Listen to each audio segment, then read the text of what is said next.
Hello everyone, and this is my paper review for the WWE Royal Rumble event.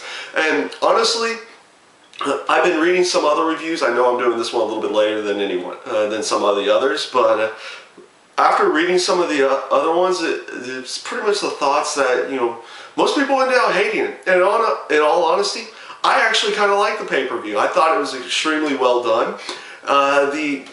I like the nice little tidbits.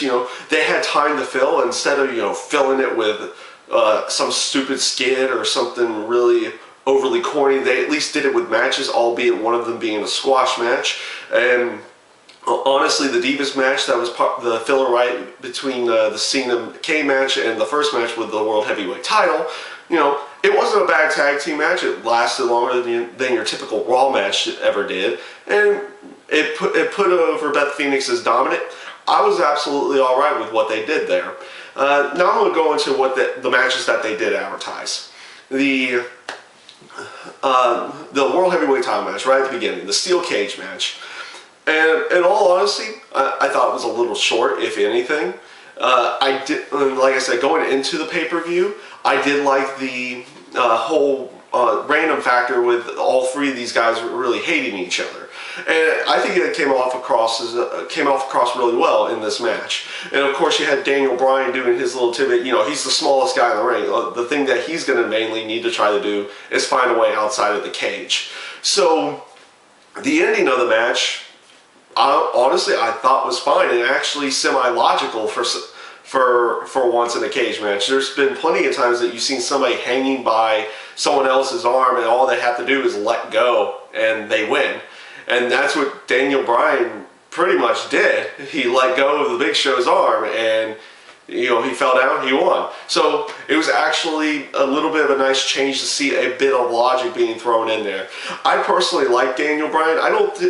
Though I don't see him being ready or being needed for the main event or one of the main event title matches at WrestleMania. I think he'll lose it within the next pay-per-view, maybe back to Mark Henry, maybe to the Big Show or someone else. But for this case, I'm all right with Daniel Bryan, keeping the title. They needed to try to legitimize his title reign somehow, some way, at least a little bit. And even if it is him just escaping the cage and getting away with another victory, I think this one works out a little bit better than the other ones ever did. So that was my thoughts pretty much on the Daniel Bryan, Big Show, and Mark Henry match. I'm going to go off to the Kane and John Cena match. And all honesty, once again, I think this was actually a really good match. It was disappointing that it went down to a double countout, but I was assuming that my assumptions were that it was going to be something in this variation. Mostly just because I think they still feel like they need something for John Cena to do going into next month. Because honestly, I don't think they're going to have the Rock's not going to be able to appear on TV until after the Elimination Chamber pay-per-view to begin with, so they need something for John Cena to do. This storyline with him trying to embrace the hate against with Kane and everything, honestly I think it's well executed, it's well done, I like it, it's been entertaining. And the post-match beatdown after the double countout was I thought was really nice as well. You had Zack Ryder there.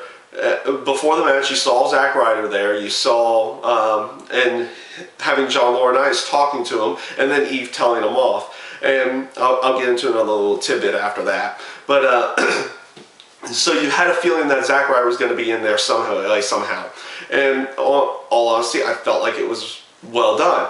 I like I'm a Zack Ryder fan and everything, but I like how they're using him in this one because I don't really see him being able to beat Kane at all, but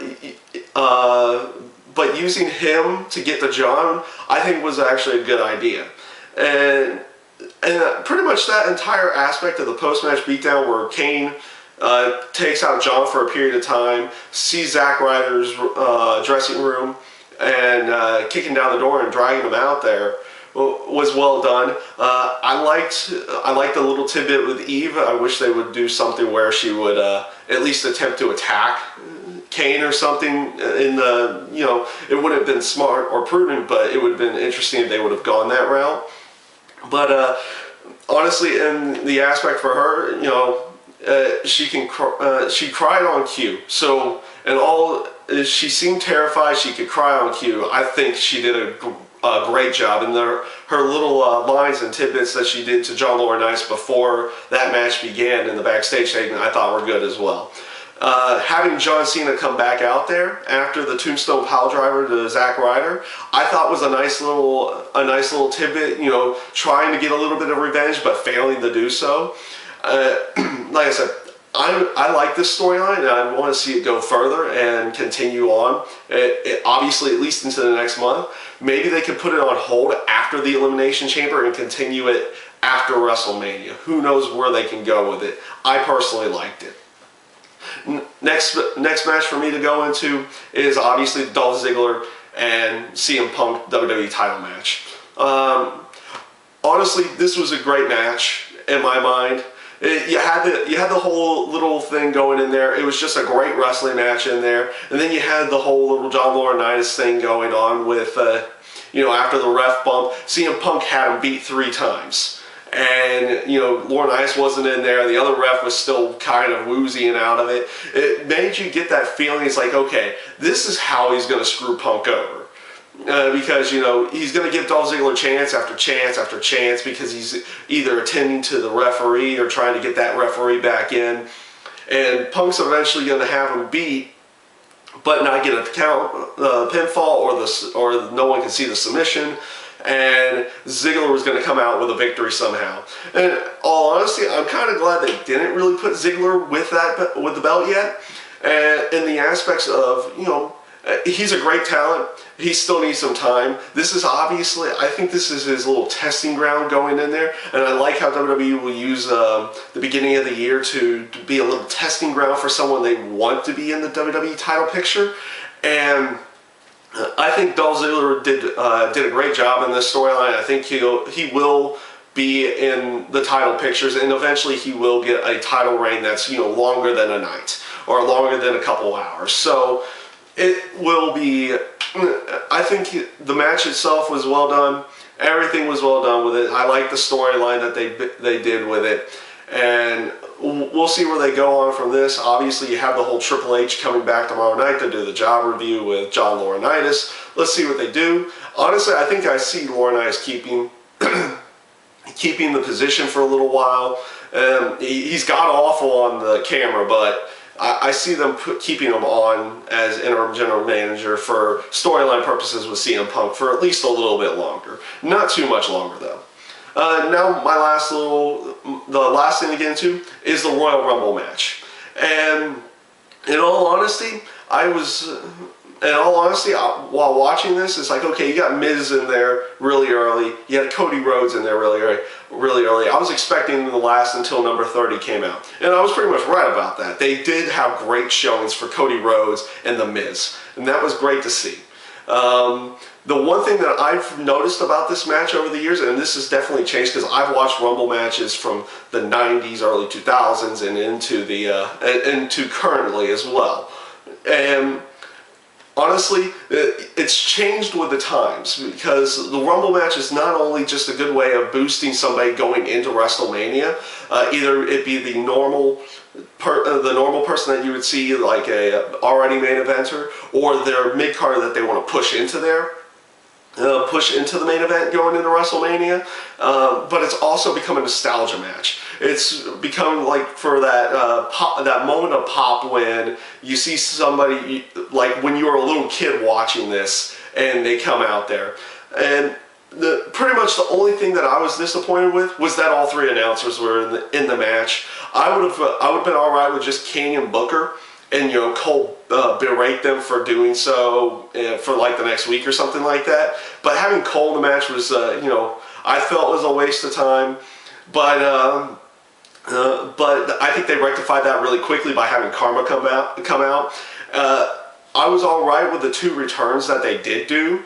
I'm not sure how much Khali's going to be in there, but seeing Karma come back out there, that was really nice. That was really well done. I think it was probably the best way for her to come back into the fold was being the Royal Rumble match versus her just coming back out there against the Divas at one point, because you know that's what she's going to do, but this was nice to see as well. I like the Khali return. I think it fit well with having him come out right after Jinder Mahal because of their storyline earlier last year. The Hacksaw Jim Duggan thing, I was expecting it, because you know you got to have the first Royal Rumble winner and the 25th anniversary, especially if he can at least do something in the ring. I was all right with it. The comedy bits, well, yeah, they did have some good. They did have some comedy bits. The whole Santino Mick Foley thing, but I liked how Mick Foley transitioned. He started out as you know, being serious, and then kind of went to his comedy bit when Ricardo Rodriguez and Santino came in. So you had that. You had you know, Foley being serious, eliminating guys and everything. And then you had a nice little comedy bits afterwards. Honestly, I thought the match itself was great. After they got down to the final two with Jericho and Sheamus, I love this kind of finish in the Royal Rumble. I don't like the fast finishes that they have, like where one guy eliminates the second to last guy and then the winner actually just eliminates him like 2 seconds later. I like the aspect that they actually had somewhat of a match after everybody else had been eliminated. It was just Sheamus and Chris Jericho. And that was extremely well done. I absolutely love the ending to it. I like the Sheamus pick going in there, because honestly, I've been saying in reviews, he's been needing a storyline, and this is a good way to get him a storyline. Put him in one of the main events at WrestleMania. It probably won't be against Daniel Bryan. Maybe it'll be against Mark Henry or something like that. I don't know exactly who they're going to be putting in there. I just don't think it'll be Daniel Bryan. I think he will be doing the World Heavyweight title. But I think it was a great pick going with Sheamus over Chris Jericho, just because, like I said, this is a good area to, you know, take your your high mid-carder and put him in the main event. Make him the main event right then and there. So, I mean, that's pretty much all I have to say about the Royal Rumble. I thought it was a pretty damn good pay-per-view. I would probably give it about a 7, maybe a 7.5 out of 10. It was a fun, good, somewhat great pay-per-view, but it wasn't overly spectacular in any sense of the words. But I ended up liking it. I enjoyed it, and yeah, that's pretty much all I've got to say. And I thank you guys for watching.